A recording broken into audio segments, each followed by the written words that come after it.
পাহাড়ে ওঠার জন্য বিশেষ করে তখন এই বাইকটা কিন্তু অনেক ভালো সাপোর্ট দিচ্ছে, অনেক ভালো সাপোর্ট দিচ্ছে।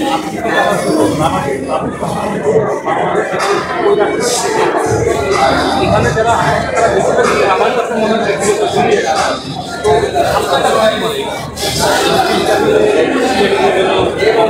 আসলে প্রচুর হিটিং হয়। তারপরে আমার ইন্ডিয়াতে কিছু রাইডারের সাথে কথা হয়েছে, সেই বাইকের থেকে আমার যেই রেন্টাল থেকে আমি বাইক ভাড়া নিছি, ওরাও বলছে যে অ্যাকচুয়ালি এখন যেই আপডেটটা ওদের হয়েছে সেই আপডেটে হিটিং ইস্যুটা একটু কম। বাট আমি আপডেটটা সম্পর্কে জানি না, আমারটা ছিল 2019-এর মডেল। সিটিতে প্রচুর হিট হয়েছে, বাট বাইরে কিন্তু আমি ওরকম হিট ফেস করি।